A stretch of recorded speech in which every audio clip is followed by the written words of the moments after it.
Yes, indeed. How you doing? Fine. You supposed to start working with the choir this month? I think so. Now, do you read music? A little bit. A little My bit? eyesight's bad. Oh, okay. So how you gonna work with us? What are you gonna do? How you gonna work with our choir? Well, I can teach parts. What day are you gonna start working with us? Well, what was the normal day? Sunday. We just come at 8 o'clock. Oh, just come early? Yeah, we come Sunday? at 8 o'clock. We work from 8 to 9. Okay, I think that'll be good. Well, what's a good day? Cause the choir members keep asking me. They asking for a date? Okay. Yeah, cause we just come Sundays at 8. Well, He comes and he just comes early at 8 and he gets our, well, and we okay. sit over Well, here. I was here early, so I can do it. We can start next week. Okay, at You 8 get o'clock. the names of everybody. Okay, I'll give you the names of everyone in the choir. And, you have a room back there, we have sheet music back there. Okay. You have your own music room. When's that?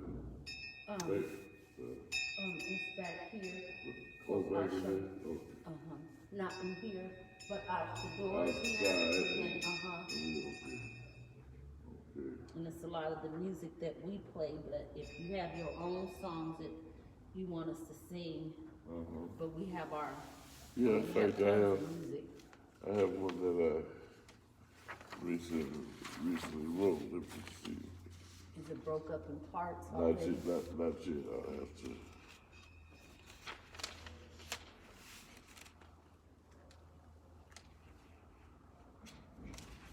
Cause I wanted to ask, cause I hear sometimes when you play, you're trying to, and I didn't know if you read music. I don't read like freely like I used to, but I can take it and read it.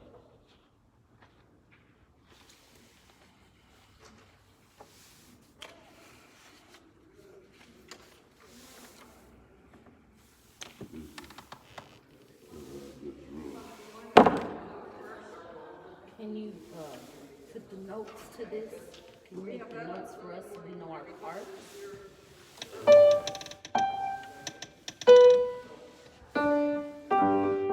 Like the soprano part, the alto parts.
that's the song you all do, right? Yeah, Spirit's Spirit's Calling. Calling, yeah. I like that song when you sing You like that? it. Yeah. Okay. See, I need to get this copy there, so you can, and I'll let you do the lead on this. Okay. The frequency of spirit is vibrating over you. The frequency of spirit is vibrating over me. You can feel it in the atmosphere. The spirit is vibrating over you. Okay, then goes to love. Spirit to love, To let's see, spirit to love. Let's see, what's the next one? Peace, health, joy, and then this one, when it comes down to this part, love and joy vibrating, and it makes me happy. Peace and health vibrating, and all is well. I can feel it in the atmosphere. Frequency of spirit is vibrating around me, everywhere. You can pretty much add it in and go where you want to. I'm good at that. So you like that? Yeah, I like that. Okay. We'll make copies of it. Can you copy it? Yeah. Okay. Yeah. Did you read You it? two get together to see how you were dressing today? I know, right? It's a spiritual thing. No. About your banana plate?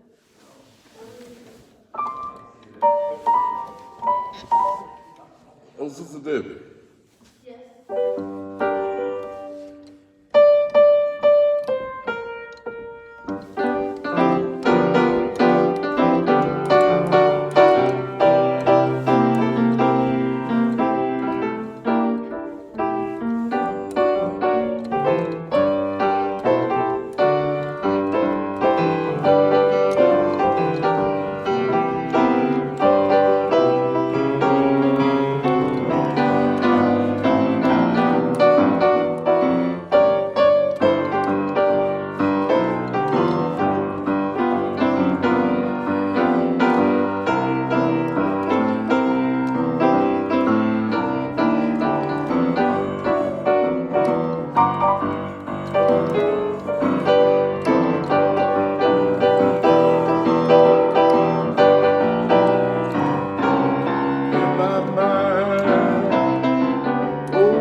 Do something After or during. I mean, just tinkle, tinkle, tinkle. This is Because I'll. Okay. we can start next week. Okay. Because right now, I'll play some music. I'm okay. Okay. Now.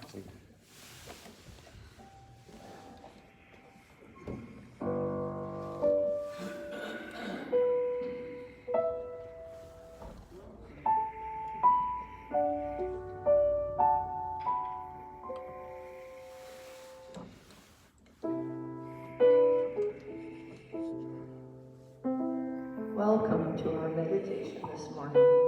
We're going to take a look at some ideas in Ernest Holmes' book, Can We Talk to God?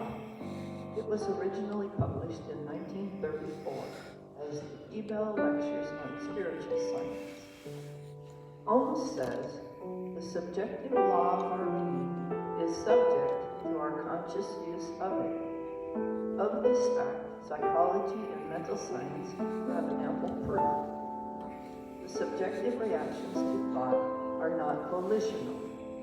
Man and woman, as we understand them, are the result of their conscious thought and act, plus their subjective reactions to life, plus that indefinable something which is the spirit in us. This spirit emerges through us and is aware of itself, and it is aware of each person. The subjective mind has no self-consciousness, but is intellectually aware of the direction which it receives. It is an effect rather than a cause, a medium or a way rather than a thing or entity. It apparently becomes an entity, but always by proxy. Having no power of initiation, no self-will or conscious choice, it remains plastic, though creative, a thing to be used, a law which must obey. It is generally accepted that subjective mind is the silent builder of the body, the seat of memory, and the repository of thought and emotion. This inner consciousness is the medium between thought and its manifestation. And so I offer for contemplation. I guard my thoughts. I guide them toward the good, the true, and the beautiful.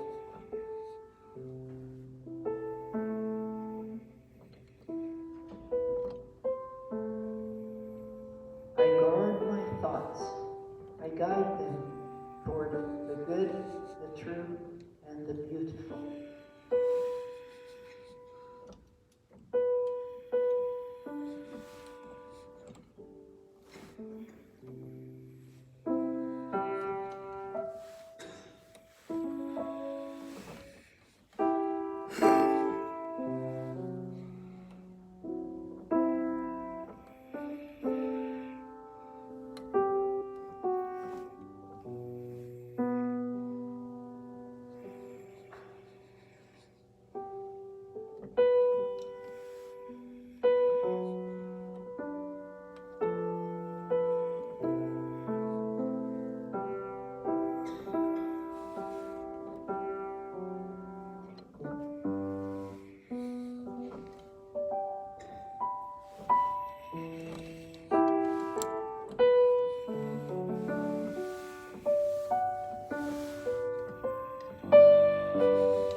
Let us gently begin to come back from meditation.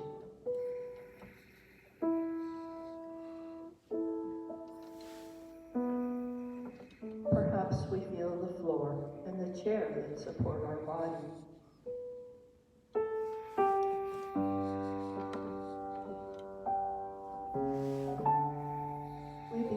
We begin to feel our body awakening as if from an enriching, restful meditation.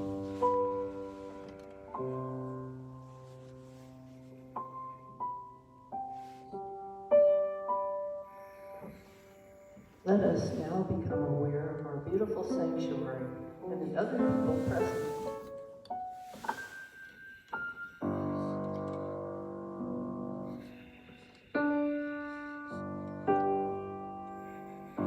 With full awareness and eyes wide open, we are alert in the present moment. And let us know we are prepared and ready to receive today's message today, presented by Reverend Rhonda.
pretty much got it memorized anyway, right? Yes. Okay.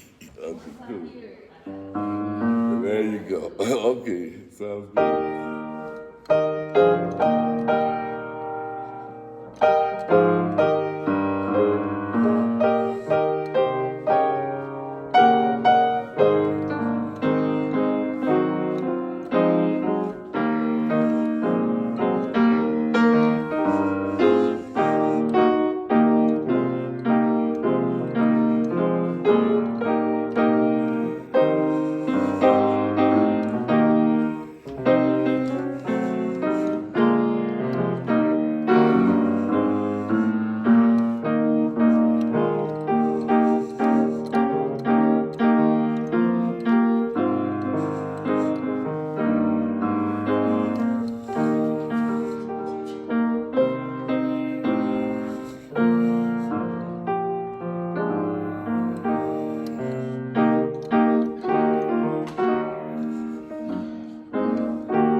Gotta work with your classes, so. Yeah. Better. Ooh, this little light of mine, I gotta go hit the bottom of the stairs. I'm gonna let it shine. Did you call her up? Down. Is that how it looks best? I'm gonna let it shine. This little light of mine, I'm gonna let it shine. Let it shine. Let it shine. Let it shine. Everywhere I go, I'm gonna let it shine. Everywhere I go, I'm gonna let it shine. Everywhere I go, I'm gonna let it shine. Let it shine. Let it shine. Let it shine. Yeah, all right. The Spirit gave me this light. I'm gonna let it shine. Spirit gave me this light. I'm gonna let it shine. Spirit gave me this light. I'm gonna let it shine. Let it shine. Let it shine. Let it shine. Everywhere I go, I'm gonna let it shine. Everywhere I go, I'm gonna let it shine. Everywhere I go, I'm gonna let it shine. Let it shine. Let it shine. Let it shine. This little light of mine, I'm gonna let it shine. Little light of mine, I'm gonna let it shine.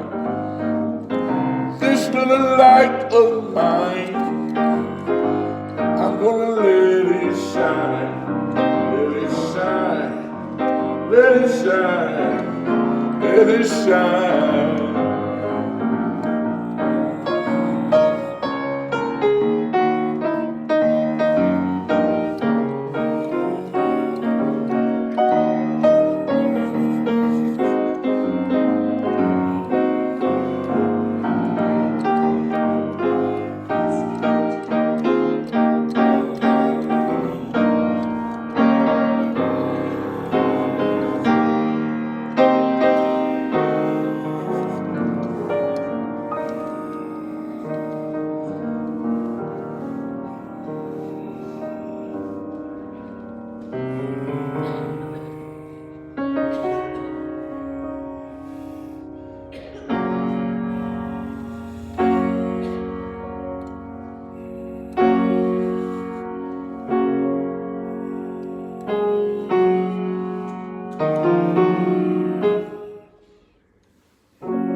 everyone this wonderful, chilly, brisk morning?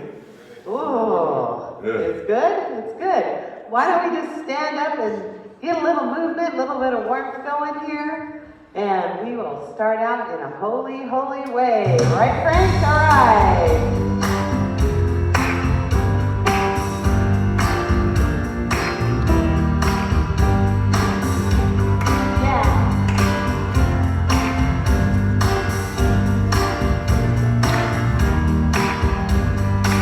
Oh, let me love in a holy, holy way. Let me love in a holy, holy way. Oh, let me love in a holy, holy way. Let me love in a holy, holy way. Oh, let me know that love is all around me. Let me know that love is all around me. Oh, let me know that love is all around. Let me know that love is all around. Oh, let me love in a holy, holy way. Oh, let me love in a holy, holy way. Oh, let me love in a holy, holy way. Oh, let me love in a holy, holy way. Oh, let me live in a holy, holy way. Oh, let me live in a holy, holy way. Oh, let me love in a holy, holy way. Oh, let me love in a holy, holy way. Oh, let me serve in a holy, holy way. Oh, let me serve in a holy, holy way. Oh, let me love in a holy, holy way. Oh, let me love in a holy, holy way. Oh, let me love in a holy, holy way. Let me love in a holy, holy way. Oh, let me love in a holy, holy way. Let me love in a holy, holy way.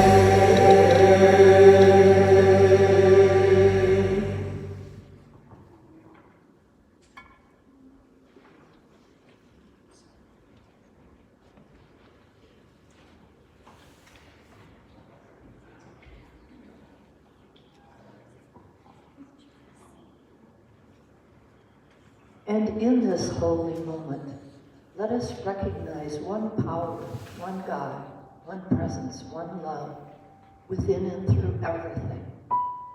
It is within and through each one of us here, awaiting our expression of it. And I know and affirm each person here will be open and receptive to a greater expression of love and kindness and peace and joy and prosperity and hope.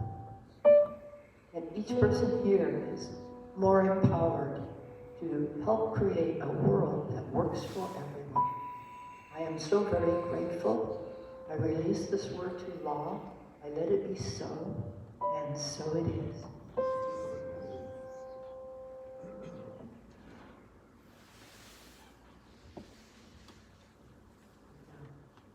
I give to you the light of the high watch, knowing that you are holding the consciousness of this presence. Thank you. So good morning! Good morning. So, another month, and we move closer and closer to the holidays. We're getting there. I'm excited about the Thanksgiving service and all the wonderful things that are happening, but most of all, I'm excited today because we get to celebrate another month with birthdays. So anyone that is here for the that has a birthday in November, I would like you to, yes, yay, cookies.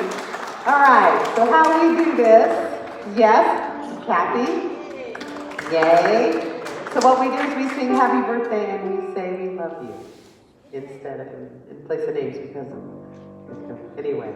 Happy birthday to you, happy birthday to you, happy birthday, we love you, happy birthday to you.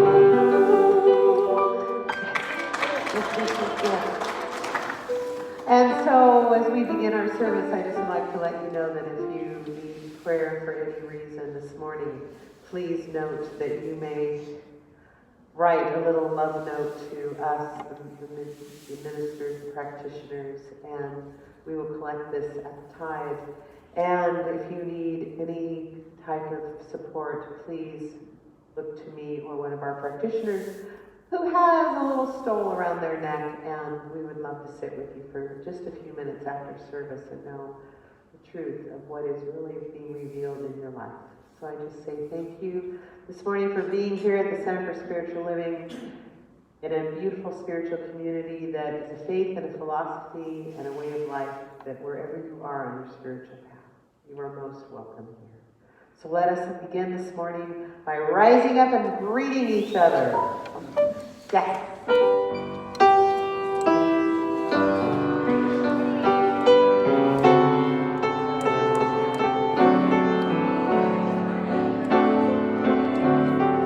It's real nice just to let someone know you're nice.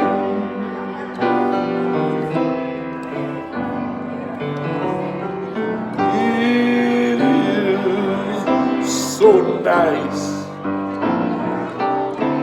to be nice. It's real nice just to let someone know that you're nice.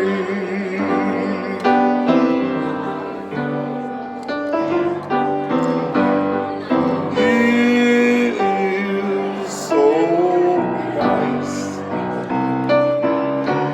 to be nice. It's real nice just to let someone know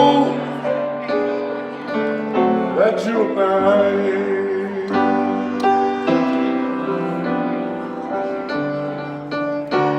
On my day is nice. On Tuesday it's nice. Every day of the week be nice. It's so nice just to let someone know that you're nice.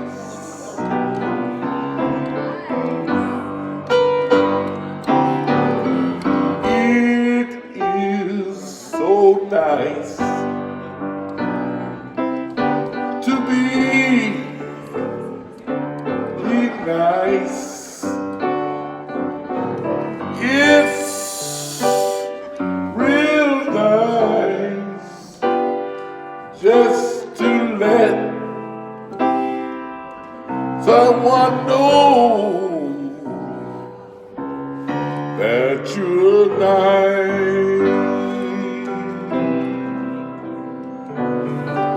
Y'all are sitting down again. We stand up for this. We got another song to sing. So, Frank, I am spirit led.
I light the candle.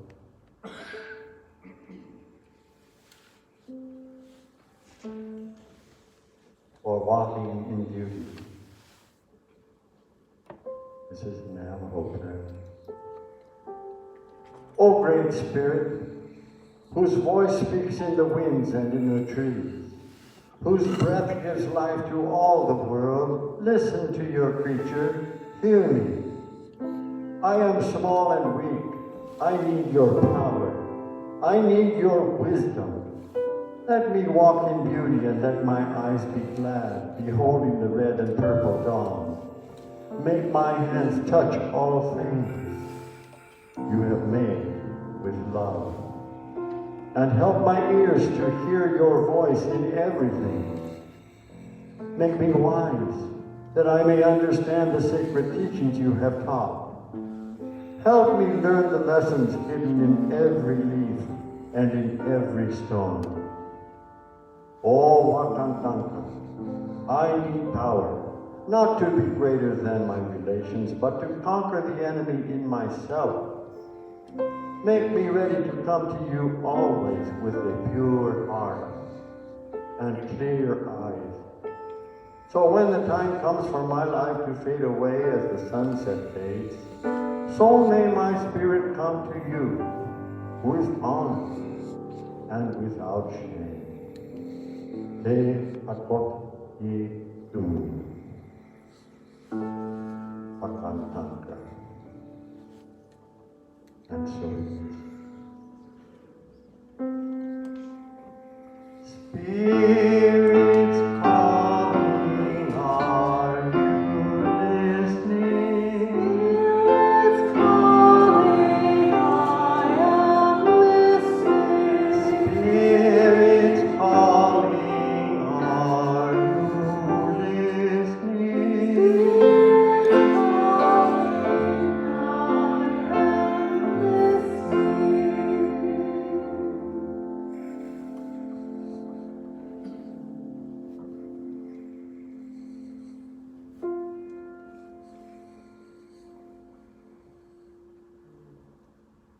Your prayer is my prayer.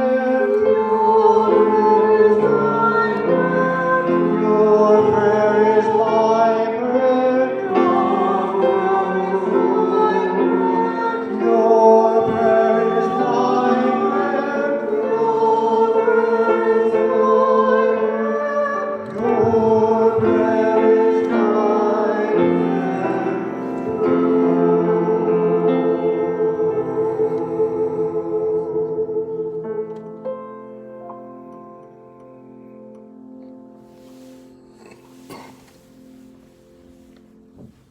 So it is this time that we say these words, sing this song, and go into our silence.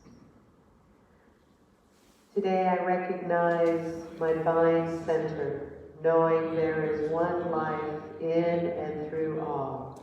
Consciously, I unify myself with this pure spirit in which I live, move, and have my being. I am strong with the strength of the all-vitalizing power of pure spirit. I am sustained by divine energy which flows through me as radiant health and vitality. Every atom of my being responds to this divine presence. I completely surrender myself to love.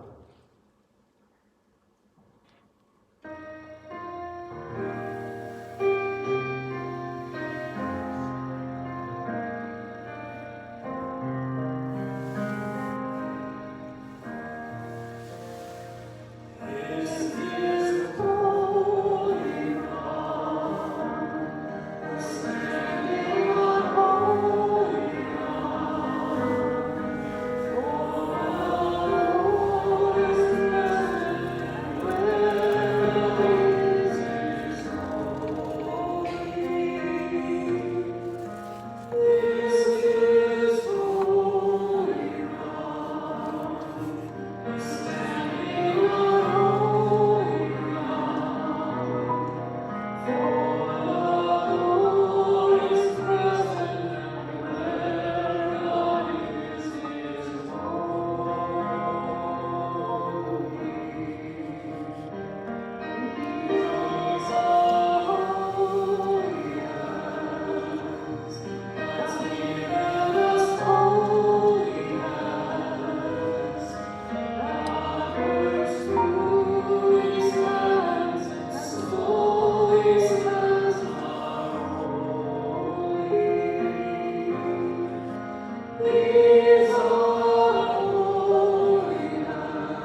Namaste.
And it is with divine joy that we welcome Rob as our musical guest this morning, right? Yes.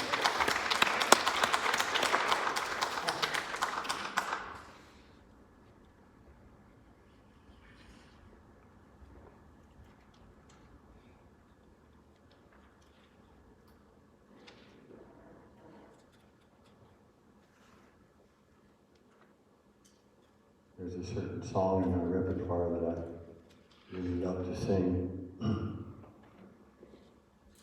And it's called Suddenly There's a Valley.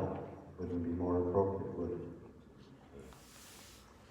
When you've climbed the highest mountain, when the clouds let the sun shine through, suddenly there's a valley where God lives in me and you.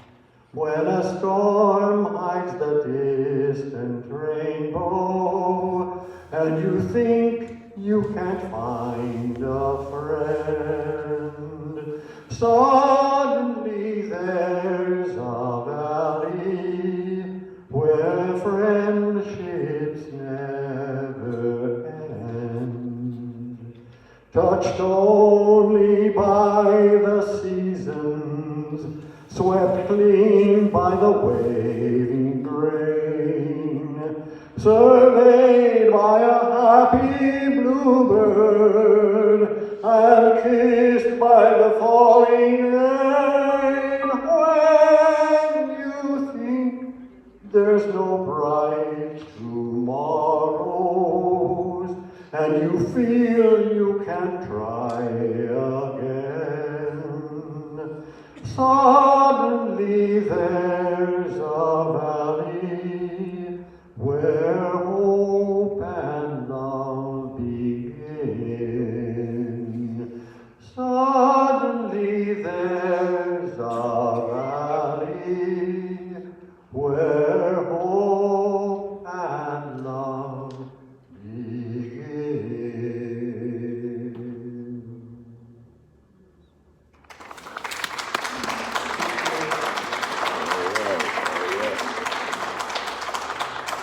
Love those old songs.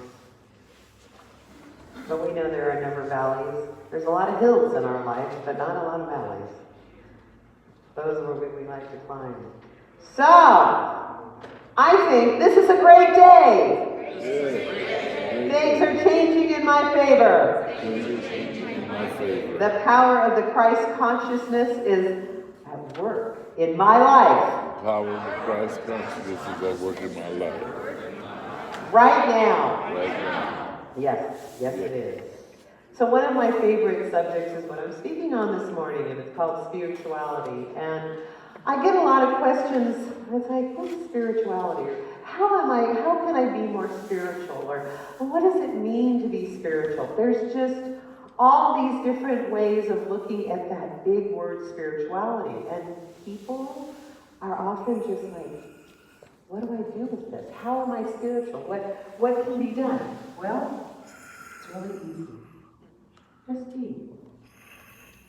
You know, the definition of spirituality is the quality of being concerned with the human spirit or soul to material or physical things. Isn't that just like us humans? We have to compare ourselves to being in the material world or, you know, some other thing in order to create something. We have to create attachment to something when, heaven forbid, we should just free fall. We should just be. Whoa, what do you mean, just be? You know, just like untethered to nothing? What do you mean? What I mean is that you spend a lot of time within yourself, which means that you go to that direct part of you that is part of God, which is soul. And I'm going to do a lot of talking about soul because that's what it's about. So, spirituality can mean a lot of different things. It can mean things to different people, like the perception of, which we all love, organized religion. And we have many of those. I mean, there's been many people that have created different paths of spiritual life. And people often ask me, well, how does a religion start? Well, it usually starts with a thought or a person that says, you know what? I got this great idea, and I think it's better than this one, so this is what we're going to do. And that's how we're going to do it, right? So what happens is, and the theme of things throughout our human lives has been, all right, it started way back with the Zoroastrians, and then the Jews came along, and then, of course, after Christ, Jesus the Christ made his exit, then we had Christianity, and then we have Hinduism and Buddhism, and let's see, what else isms do we have? We have all kinds of Methodist and Lutheran, and we have over 200 paths to God, and it continues to grow, because we have different thoughts about how we look at our connection to God. But when we really distill it down, there's only just one path. One path, and that's God. That is the creative power that lives and breathes and is within each one of us. So, yes, humankind likes to create its own religion, its own dogma, its own path, because, of course, we all know that our path is the better path. And again, it's only one path. And yes, it serves us, because what happens is the soul comes into this world and says, you know, I love this connection that I have with this creative power, but how do I express it? So it says, well, you know what? I'm going to ring a bell over here, and I'm going to say a lot of prayers, and I'm going to meditate, and that's my ritual of how to get connected. And it grows from there. And it grows, and it goes, and then it becomes something we label. And then we go, and then we find a building. And can you see the pattern here of how we get that? And so what happens is we lose sometimes track of being so caught up in the material, extensive world that we really should be right here in our hearts. So we have the different organized religions, and then we have the non-religious experience that we like to refer to as prayer. I don't know if I'd say that's non-religious.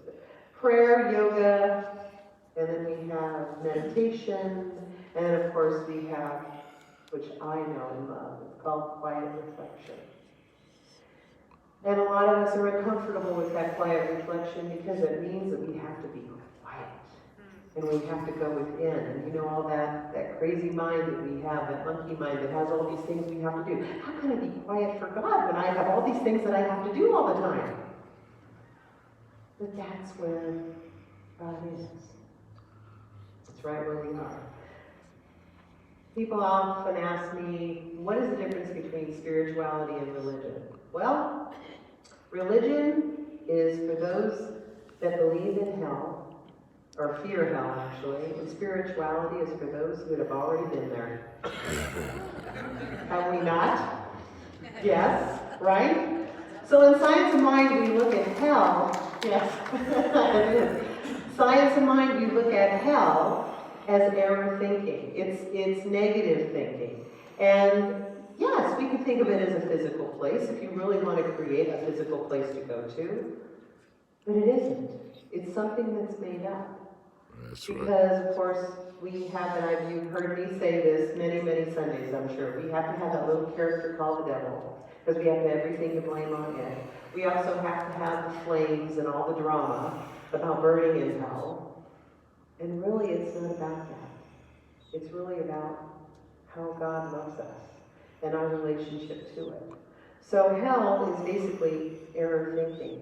And there's another thing that goes along with hell, and we call it cognitive dissonance. And what does that mean? Well, it means that there is a belief in something that you have to constantly create a solution for. You have to constantly prove it. Kind of like a hypothesis in science, where you believe in something so strongly that you have to explain it away. What? What do you mean I have to explain it away? Well, yeah, because I have to believe in it, but I don't believe in it. What? What do you mean? Well, we hold on to our beliefs so tight that we have to make ourselves right for believing in something that sometimes we find out that isn't really right. And last week I was explaining the difference between belief and knowing, and I want to review that this week again because it's very important. Belief is, and I know there's no children here, right? Oh yeah, wait a minute, we're all kids. All right, so I'm going to have to break it to you. You know the Santa Claus thing? The Easter Bunny and the Tooth Fairy? Okay, so we like to believe in those characters because they give us, okay, a ritual or a holiday or something to hold on to. So you have Santa Claus, and boy don't we love to do Santa Claus. We do the trees, and we do the holly, and we do the caroling, and we know the fat man in his sack is going to come down the chimney, and he's going to fill all our stockings. And of course, we have all our cultures that come together and bring the different beautiful things and richness of the holiday season. So we believe in Santa Claus that gives us gifts.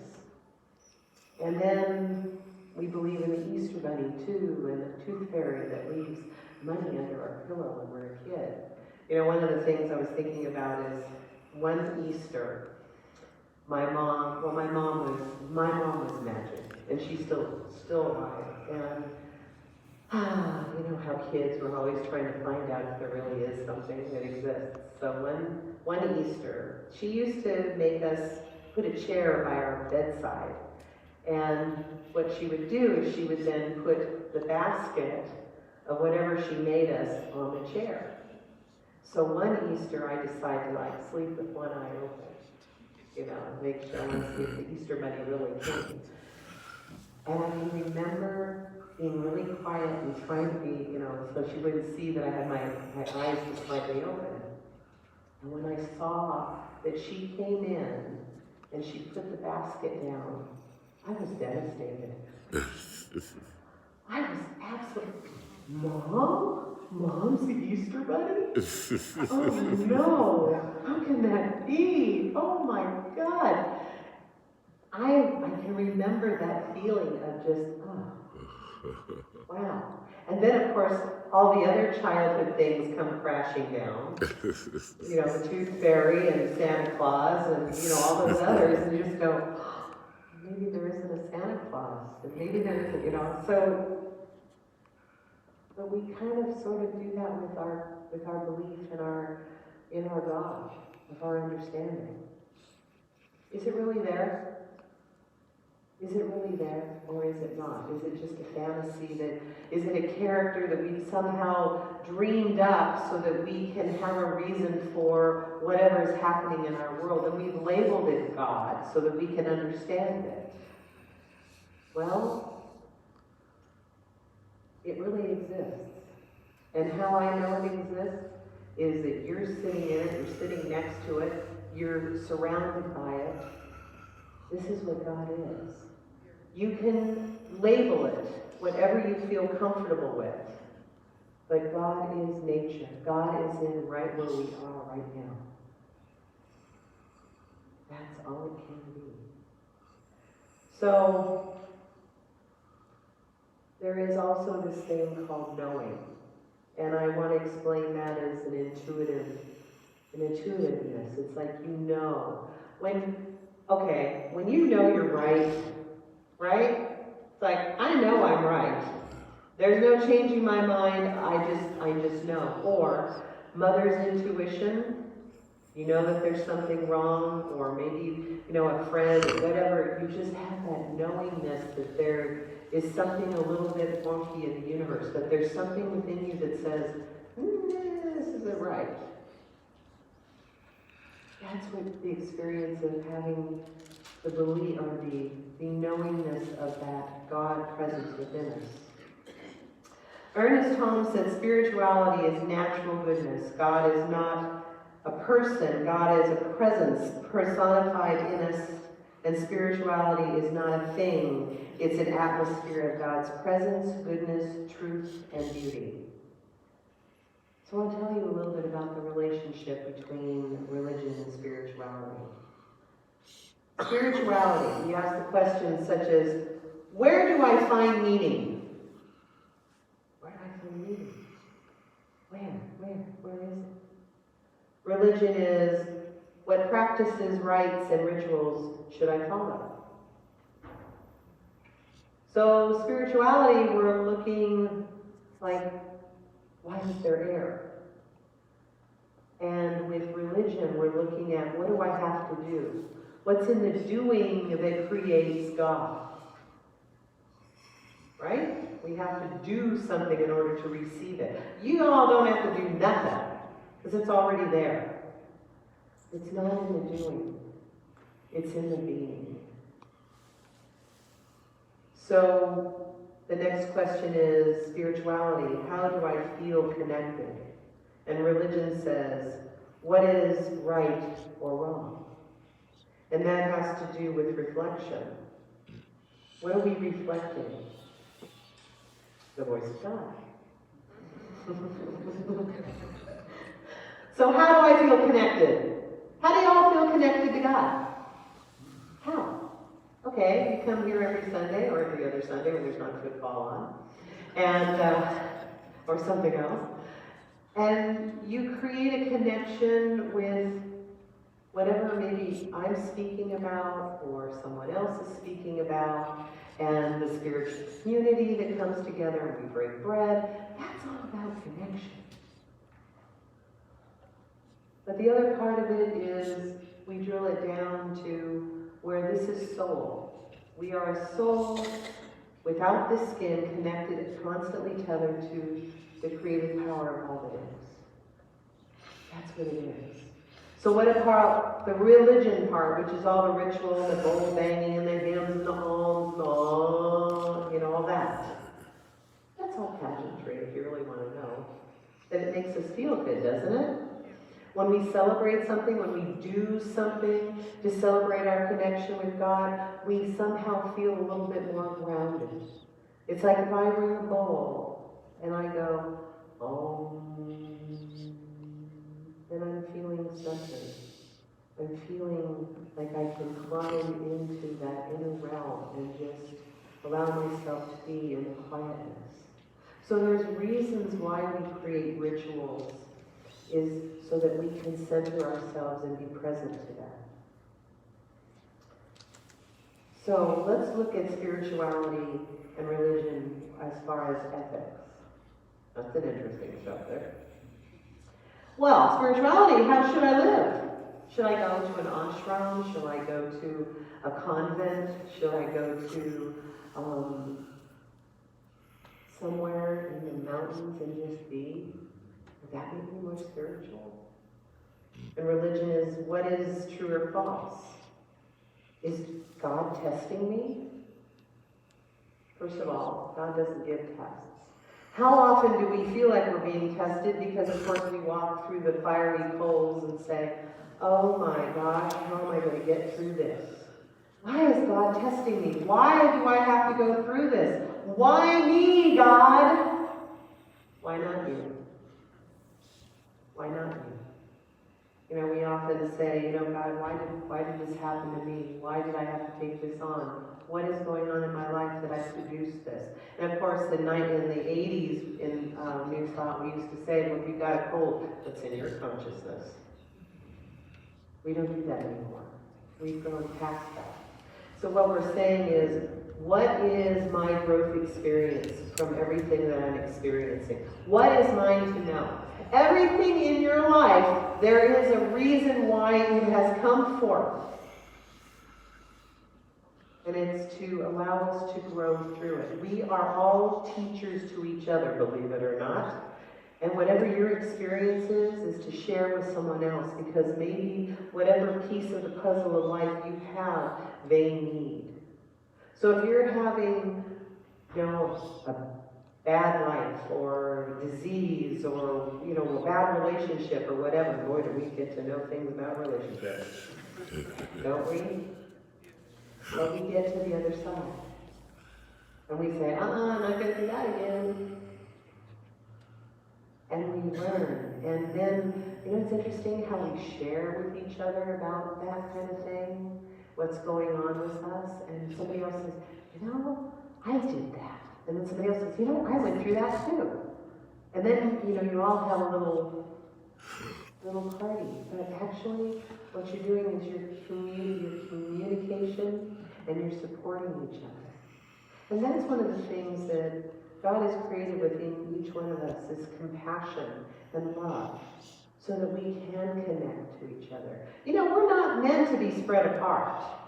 We're all supposed to be meant to be connected. That's part of our spiritual journey, is being connected to each other, being a support to one another, saying, you know what, you can do that. You can do this. You know, you've got 30 days sobriety. Yeah.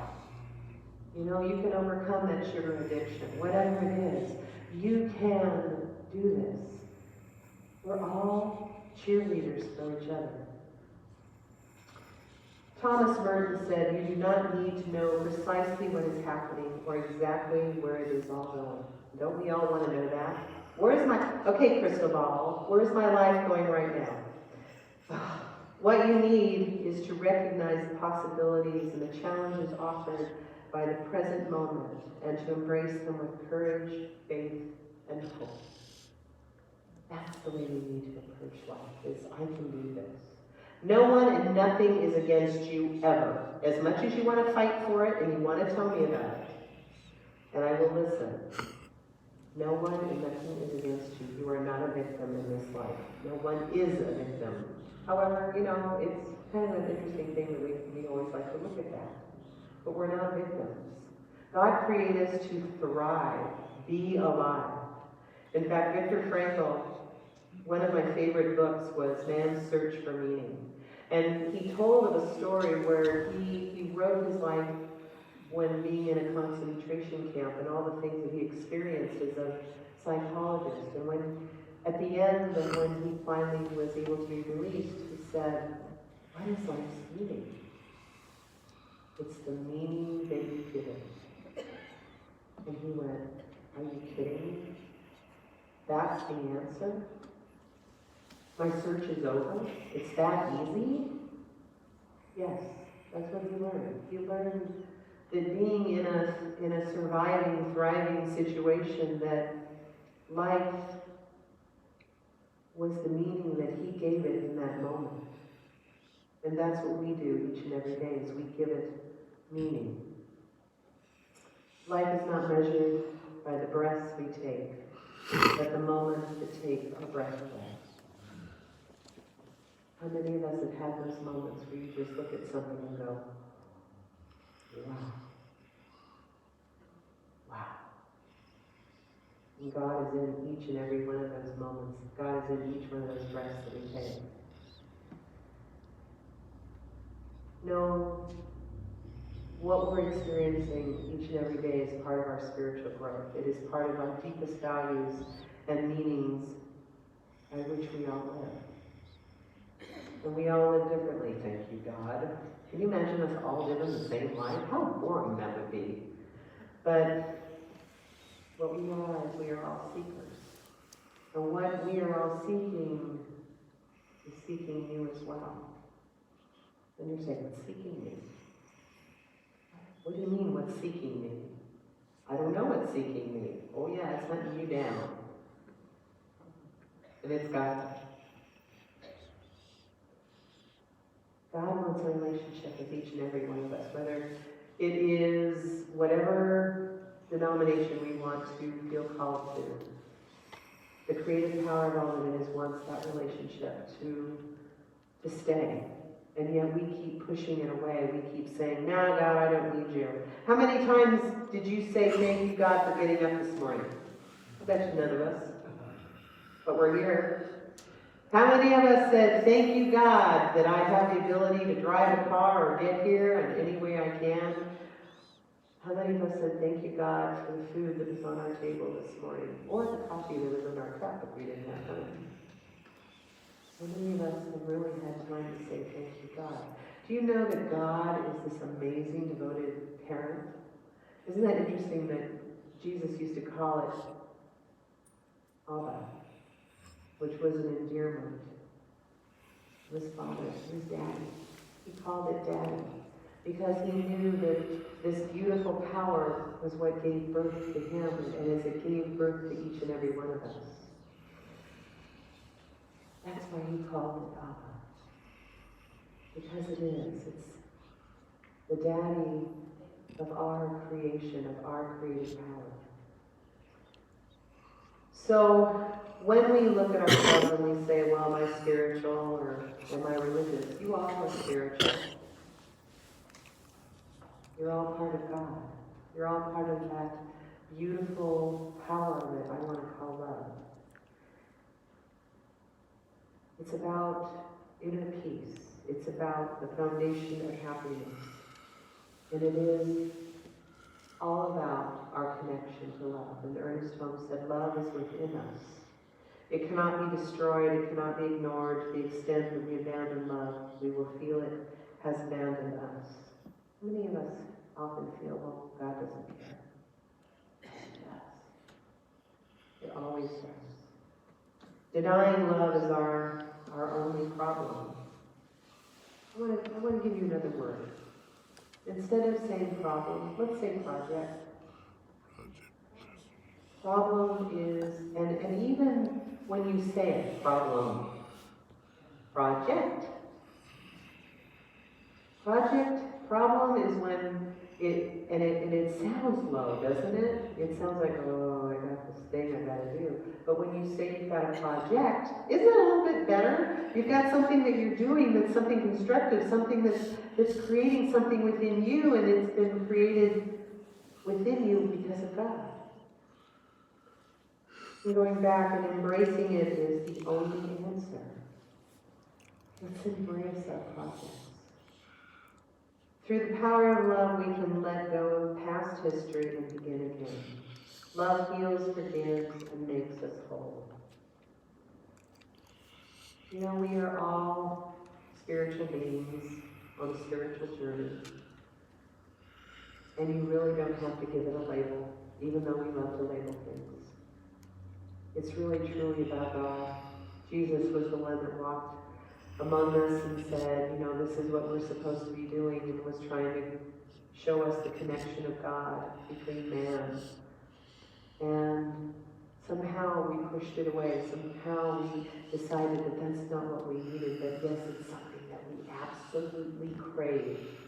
It's something that we really, really want, and we feel that we can't obtain. You all can. You all are all obtaining that spiritual connection, which is God. God never leaves us. God is always love. So when people say, are you spiritual or religious? You say, I'm both. What? What do you mean you're spiritual and religious? Well, yeah. I'm a spiritual being having an amazing experience of connection with the God of my understanding. And I practice it the way I want to. I walk with it the way I want to. And the only reason why we call it religion is because it's a set of rules that we have set up in order to to celebrate that love, when really all we have to be is just us.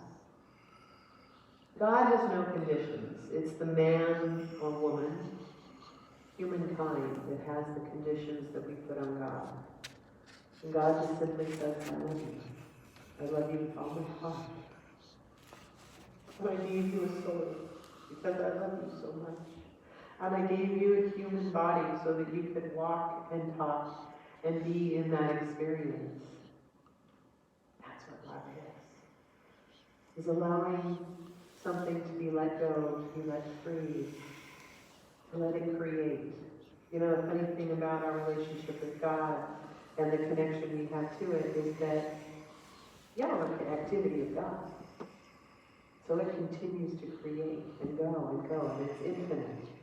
And whatever we do, it creates something else in the world. We give birth to it. So you all are spiritual. And you're all connection. You're all love. And I never want you to forget about that. You are truly love. And you are amazing. I love you all. And let's just turn within, please, just these few moments. Knowing that divine presence right here, right now, God, peace, harmony, connection, that beautiful, beautiful infinite is right where we are. It can never be separate from it. Love is eternal. Love is amazing. And it is for this love of God and through us, as us, that I give thanks for each and every one of us this morning. It is possibilities that we are able to be that activity of God. We are able to create with our hands and our heads and our hearts. And God is ever present. It is that still small voice that lives and breathes and has its being. It is within each and every path of God, each and every home of God that we have created on a human level. And this, as a human being, not a human doing, I am truly grateful for. That we all will be in God, of God, through God. Is ever guiding us, loving us, showing us, teaching us. As we are that mirror to each other, we are that reflection of God's presence. And again, we are teachers to one another, and we are just so grateful for these moments that we are taught. And each lesson is an amazing growth opportunity. For this, I am truly grateful. And that as I know we accept and know this light and love for not only ourselves, we know it for each and every person we come in contact with today. It's a beautiful journey that we get to be with each other. And for this, I am truly grateful as I release this prayer into God's perfect law, knowing that it is all manifest, that it is peace, it is love, and it blankets the world, for it is God. And I just say thank you, God, for all that is and all that will be. Us together we say, and So it is. Amen.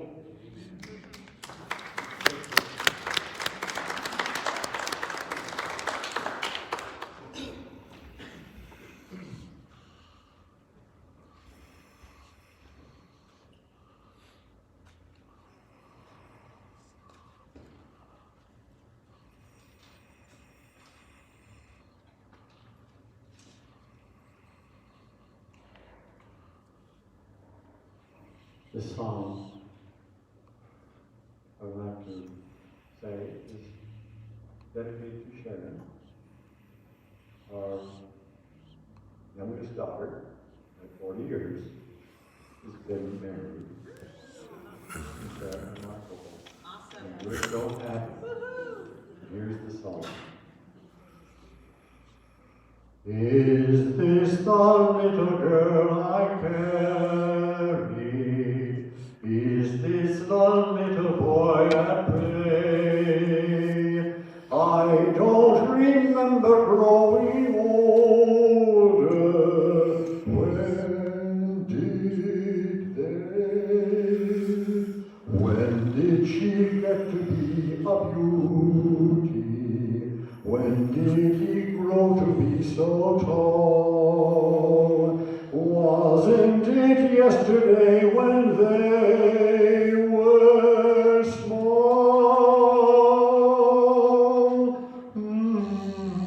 Sunrise, sunset, sunrise, sunset, swiftly flow the days. Seedlings turn overnight to sunflowers, blossoming even as we gaze. Sunrise, sunset, sunrise, sunset, swiftly fly the years. One season following another, laden with happiness and tears. Now is the little boy a bridegroom. Now is the little girl a bride. Under the canopy I see them side by side. Place the gold ring around her finger. Share the sweet wine and break the glass. Soon the full circle will have come to pass. Ooh, sunrise, sunset, sunrise, sunset, swiftly flow the days. Seedlings turn overnight to sunflowers, blossoming even as we gaze.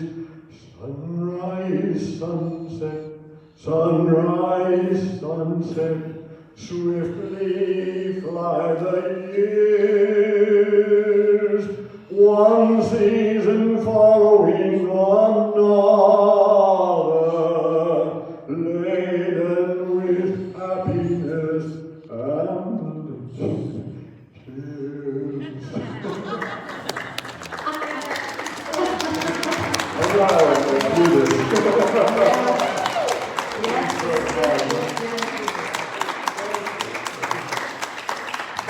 Right there. Lost my envelope, so, oh, there it is. Okay, there it is. So are you going to sing?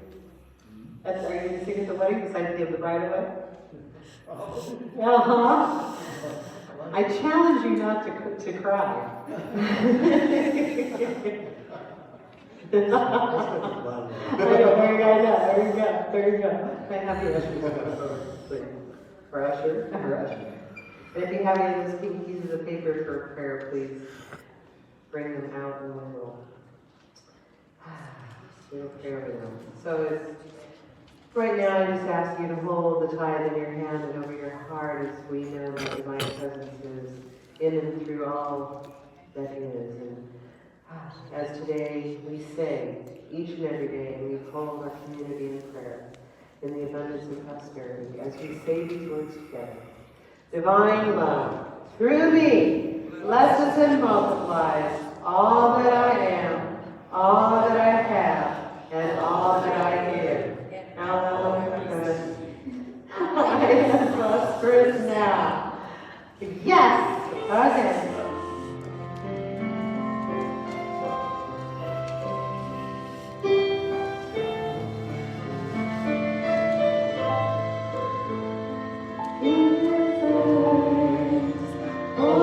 Abundance that is flowing.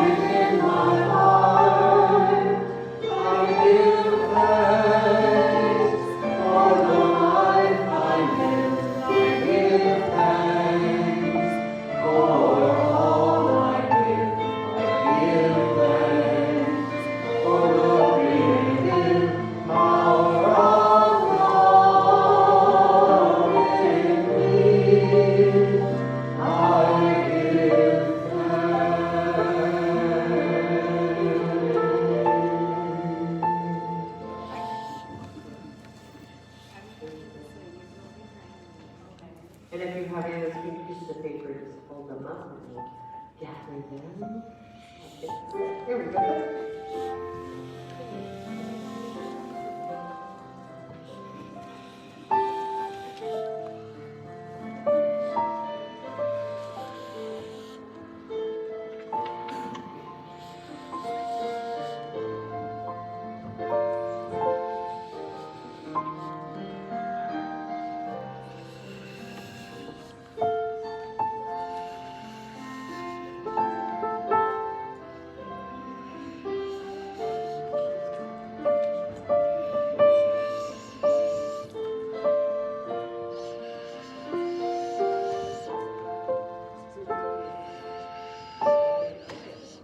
Divine presence, I know, is right here, right now, in all these beautiful requests, knowing that there is a healing and revealing the truth, knowing that God is in and through all of us.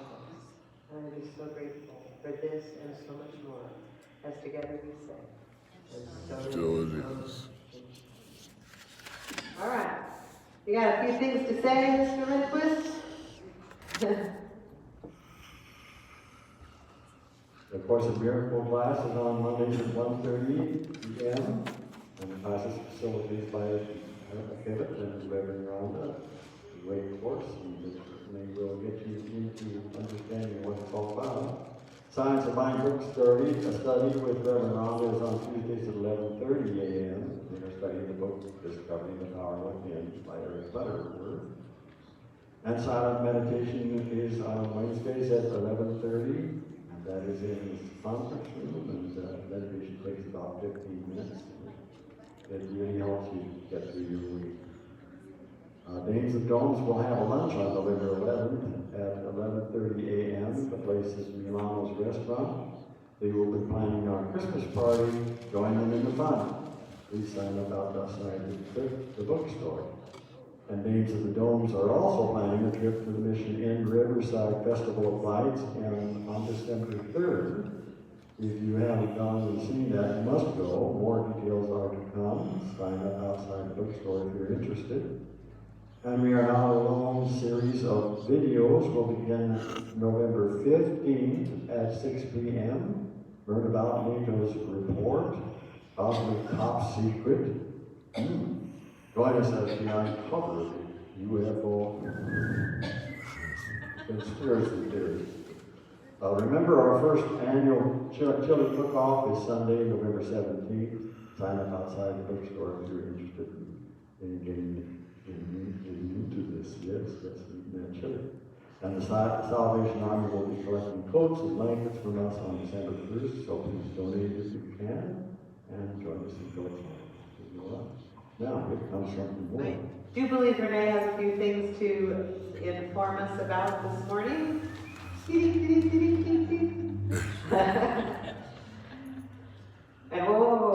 And just before she says something, I want to say thank you to her. She has created some amazing things for all of us.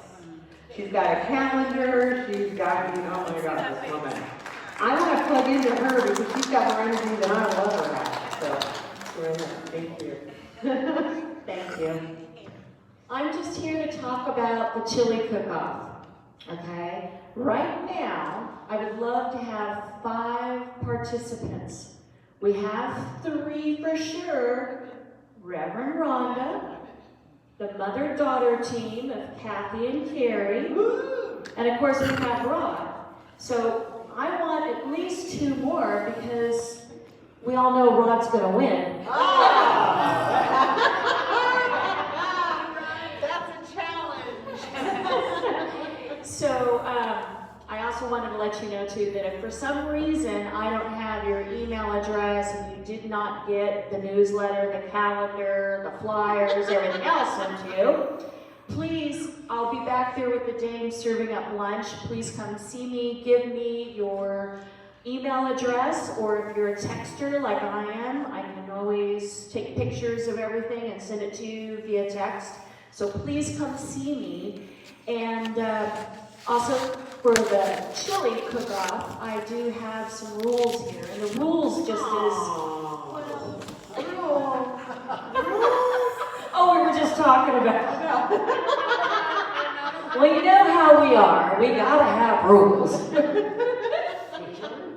Well, all chili competitors should bring their chili in a crock pot, big enough to serve. Now, I'm hoping there's a lot of people here on the 17th. 13 to 16 cups. Now everyone's like, what? That's easy. Well, that is actually a 3.5 or 4 quart crock pot. That's the normal, okay? And if you want to prepare or warm up your chili in a pot on the stove, in case you don't have a crock pot, the kitchen, I will be here at 8 o'clock that morning, so you can be in the kitchen if you need be. And bring your individual spices or anything else you need for your entry. The power strips, ladles, bowls, spoons, toppings as sour cream, grated cheese, green, white, and red chopped onions, jalapenos, and olives will be provided. The chilies will be rated on 1 being eh, and 5 being woo! Awesome! Okay, and here's the other thing. We're also going to have a baked potato bar because some tummies just can't handle it. Of course, I guess we could always bring in some Rolaids or something, but there'll also be a baked potato bar, okay? And the judging will take place first, and I'm going to choose 3 judges. I'm trying to get a hold of somebody that has been minus from this church for a little while. She will be coming back. I want to get a hold of somebody outside the church, and then somebody that's been here, part of the congregation for a long time, to have a little bit of diversity there. And so they're going to award first, and then we get to have our bowls and all this and that. I want it to be a fun activity. And if it's really good, then maybe we'll do one in the springtime, and then we'll also put an ad in the paper and get other people involved with it. So I'm just getting my feet wet with this. So anyway, come see me. Again, remember, if there's nobody else, we know that Ron's going to win. Yes, Mike? I think the sign-up sheet outside the bookstore shows 7 people. Well, it's because I wrote some of those names in. I put the names down and hoping that, like I put Cookie's name down, I'm just like, okay, and Anna's name down and stuff. So I got to talk to these gals too. But I know these 3 for sure are entering. So, thank you. Cuidado, cuidado. Watch out for the shoes. They tuck behind your back. So I just want to warn everybody, some like it hot. That's where I do my chili. So, well, I will make sure that I keep a jug of milk next to the chili. Well, actually no, because it's supposed to be anonymous. So if anybody wants milk, go to the. I shouldn't even say anything, should I? Shut up.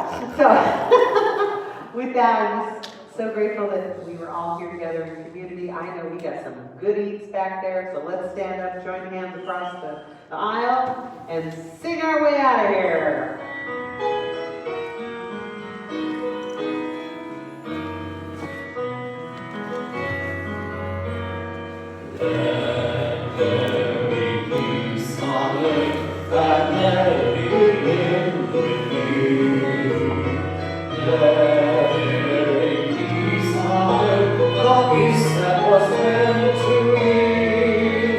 With God as our power,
think I see the light. I'm drinking in the spirit, and I'm gonna be here for now. Say with me, I am one life. One life. I am one light. I am one life. And that one light is God's light. Light is love. And that light is my light. That light is my life. And I am the light of love. And so it is. Now go out and transform the world like I know you can.